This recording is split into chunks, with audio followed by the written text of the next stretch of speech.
जम्मू कश्मीर के पहलगाम में हुए आतंकी हमले के बाद प्रधानमंत्री नरेंद्र मोदी 24 अप्रैल को बिहार के मधुबनी में एक जनसभा को संबोधित कर रहे थे। इस रैली में उन्होंने पहलगाम में मारे गए लोगों को श्रद्धांजलि दी। साथ ही उन्होंने एक बात और कही, जिसके बाद चर्चा थोड़ी गंभीर हो गई। क्या कहा, सुनते हैं। I say to the whole world, India will identify, track and punish every terrorist and their backers. We will pursue them to the ends of the earth. जैसे ही पीएम मोदी का स्टेटमेंट सामने आया, सुरक्षा एजेंसियों के सामने एक घटनाक्रम घूम गया।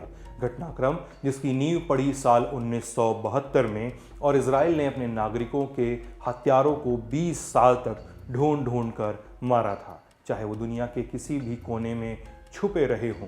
क्योंकि तब भी इजराइल ने यही कहा था कि हमारे नागरिकों के हत्यारों को हम चुन चुन कर मारेंगे, और कुछ लोगों की लाशें भी गिराई गई थीं।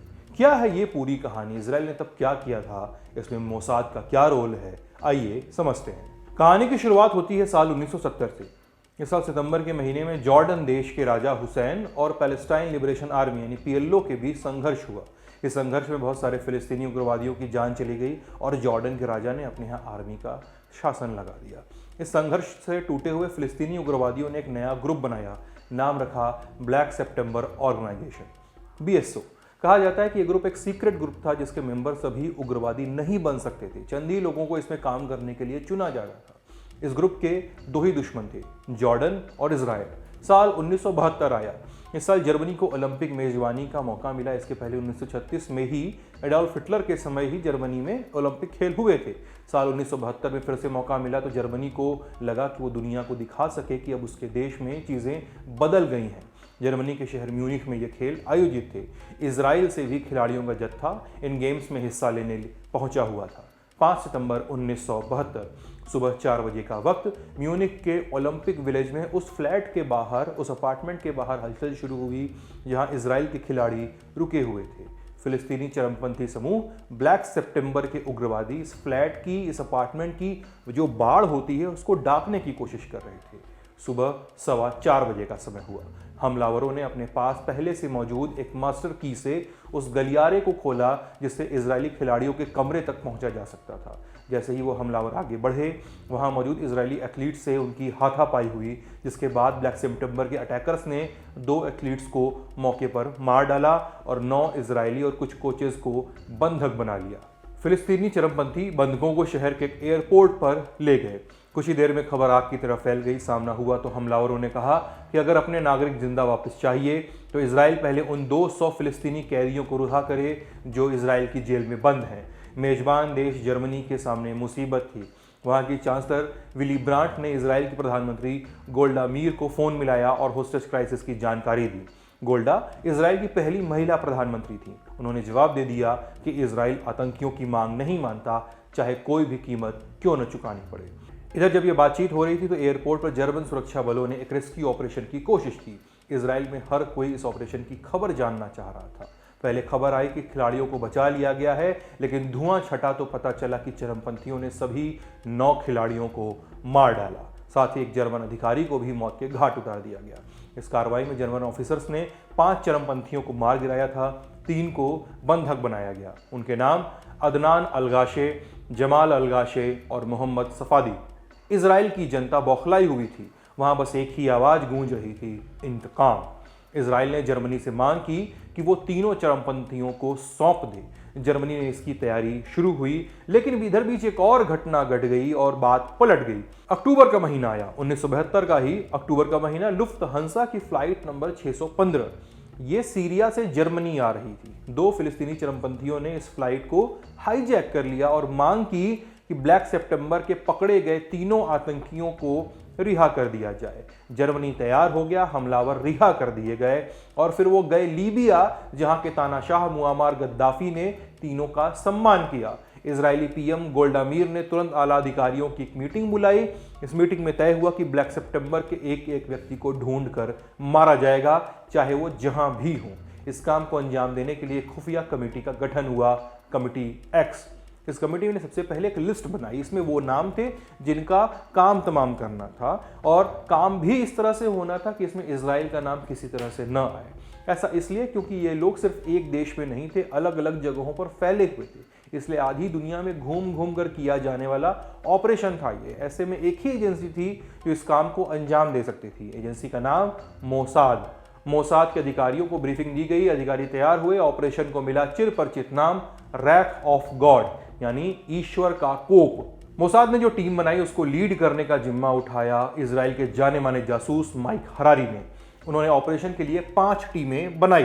पहली टीम अलिफ, इस टीम में 2 ट्रेन किलर थे। दूसरी बेट, 2 एजेंट जो बाकी टीम की फर्जी पहचान का इंतजाम करते। तीसरी टीम हेट, 2 एजेंट इसमें थे जिनका काम होटल कार आदि का इंतजाम करना था। चौथी टीम अयिन, इसमें 6 एजेंट थे जिनका काम निशानदेही और टीम के लिए स्केप रूट तैयार करना था। और 5वीं टीम कोफ, इसमें 2 एजेंट थे जो कम्युनिकेशन का जिम्मा संभालते। 16 अक्टूबर 1972 इस दिन रोम से इस रैथ ऑफ गॉड की शुरुआत हुई। रोम में एक अपार्टमेंट में गोलियां तड़तड़ा रही थीं। जब शोर थमा तो अपार्टमेंट के अंदर वेल जेवेतर नामक शख्स की गोलियों से बिंधी हुई लाश पड़ी हुई थी। जेवेतर फिलिस्तीनी अनुवादक थे और फिलिस्तीनी नेता यासिर अराफात के कजिन ब्रदर। इजराइल के लिए वो ब्लैक सितंबर के रोम प्रमुख थे। अज्ञात हमलावरों ने उनके शरीर में 11 गोलियां उतार दी थी। अगला नंबर था महमूद हमशारी का। वो फ्रांस में पैलेस्टीनियन लिबरेशन ऑर्गेनाइजेशन यानी पीएलओ के प्रतिनिधि थे और इजराइल का मानना था कि वो फ्रांस में ब्लैक सितंबर के लीडर हैं। 8 दिसंबर 1972 महमूद हमशारी के डेस्क के नीचे एक धमाका हुआ। जो फोन के नीचे लगाया गया था बम था वो फट गया। हमशारी घायल हुए और कुछ एक हफ्ते बाद उनकी मौत हो गई। फिर आई 6 अप्रैल 1973 की तारीख। पेरिस की एक गली में बासिल अल कुबैसी नाम के एक शख्स को गोलियों से मार दिया गया।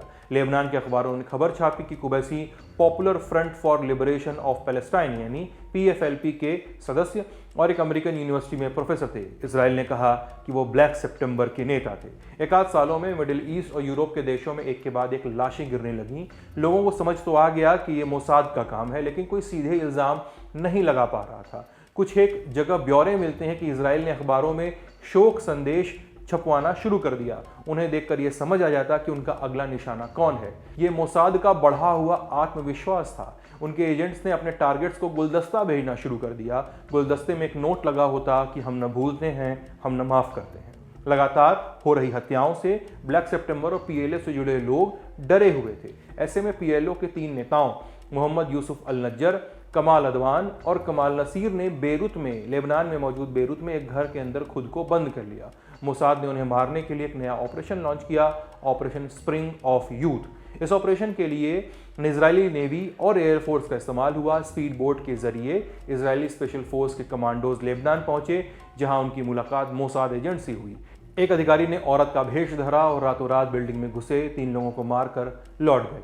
इजराइल खुलेआम हत्याएं कर रहा था और कोई भी अंकुश लगाने वाला नहीं था। लेकिन 21 जुलाई 1973 को कुछ ऐसा हुआ जब इजराइल की पोल खुल गई। मोसाद ने नॉर्वे में एक व्यक्ति की हत्या की, ये सोचकर कि वो उनका टारगेट अली हसल सलामे है। लेकिन धुआं छटा तो पता चला कि जिस आदमी को मोसाद ने मारा था वो एक आम रेस्तरां वेटर था, न कि उनका टारगेट। मोसाद के कुछ एजेंट्स को हिरासत में ले लिया गया। इजराइल की कलई खुल गई थी। असली अली हसन सलामे अगले कई सालों तक छुपता फिरता रहा और अंत में जनवरी 1979 में मोसाद ने उसकी कार में बम लगाकर उसे उड़ा दिया। किरकिरी होने के बाद भी इजराइल ने रैथ ऑफ गॉड पर कोई रोक नहीं लगाई। मोसाद एजेंट्स ने काम जारी रखा। ब्लैक सितंबर के लोगों की हत्याएं जारी रहीं। कभी किसी को गोली से मारा जाता तो कभी बम धमाके से। और इसी क्रम में मोसाद ने म्यूनिख ओलंपिक के 3 हमलावर जो बचे हुए थे उनमें से 2 को मार गिराने का दावा किया। कौन से 2? अदनान अलगाशे और मोहम्मद सफादी। हालांकि इस दावे को चैलेंज किया गया। कुछ ने कहा कि दोनों की मौत हो गई है, उसमें मोसाद का कोई रोल नहीं है। कुछ ने कहा कि दोनों जिंदा हैं और स्वस्थ हैं। तीसरा बचा हुआ हमलावर जमाल अलगाशे अफ्रीका के देश ट्यूनीशिया में जाकर छुप गया। आखिरी बार केविन मैकडोनाल्ड की 1999 में आई डॉक्यूमेंट्री वन डे इन सितंबर में वो देखा गया था। इसमें गाशे मुंह छुपाकर आया था और कहा था कि म्यूनिख में मैंने जो किया उस पर मुझे गर्व है, क्योंकि इसने फिलिस्तीनी आंदोलन की काफ़ी मदद की थी। 20 सालों तक इजराइल का ये ऑपरेशन चला जो रैथ ऑफ गॉड है। इस पर सवाल उठे। कुछ ने कहा कि ये अपनी आत्मरक्षा और देश प्रेम का बेजोड़ उदाहरण है। कुछ लोगों ने कहा कि ये तमाम नियमों और कानूनों का उल्लंघन और इजराइल की मनमानी है। लेकिन इस पूरे ऑपरेशन की सबसे बड़ी आलोचना इजराइल के भीतर से हुई। इजरायली पत्रकार और लेखक एरन जे क्लेन ने साल 2005 में अपने इंटरव्यूज में कहा कि इस ऑपरेशन में मारे गए अधिकांश लोग म्यूनिख अटैक से नहीं जुड़े थे। वो ब्लैक सितंबर के छोटे लेवल के ऑपरेटिव थे।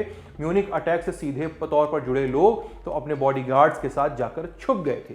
एरन जे क्लेन ने ऐसा क्यों कहा था? क्योंकि उनका दावा था कि मोसाद के कुछ अधिकारियों से उनकी बात हुई है और अधिकारियों ने ये बातें साझा की हैं। साल 2006 में मोसाद के पूर्व चीफ जिव जमीर ने एक इंटरव्यू में कहा कि हमारे लिए म्यूनिख से जुड़े लोगों को सजा देने से ज़्यादा ज़रूरी था कि यूरोप में आतंक के नेटवर्क को तोड़ा जाए। कुछ और इंटरव्यूज़ में म्यूनिख में मारे गए इजरायली एथलीट्स के घर वालों ने रोष जाहिर किया था। कहा था कि उन्हें भरोसा नहीं हो रहा है कि उन्हें न्याय दिलाने की लड़ाई में इजराइल साइड ऑपरेशन चलाएगा। साल 1984 में इस ऑपरेशन पर कनाडा के पत्रकार जॉर्ज जोनस ने म्यूनिख और रैथ ऑफ गॉड पर वेंजेंस नाम से एक किताब लिखी थी। साल 2005 में स्टीवन स्पीलबर्ग ने इस किताब के आधार पर फिल्म बनाई, नाम म्यूनिख। अगर देखना हो तो अभी के हिसाब से ये मूवी प्राइम वीडियो पे उपलब्ध है, आप चाहें तो देख सकते हैं। इस वीडियो में बताई गई बातों पे आपकी राय क्या है, हमें कमेंट सेक्शन में लिखकर बताइए। मैं हूं सिद्धांत, कैमरे के पीछे हैं प्रशांत। आप लल्लन टॉप देख रहे थे। स्वस्थ रहिए, मस्त रहिए। Thank you.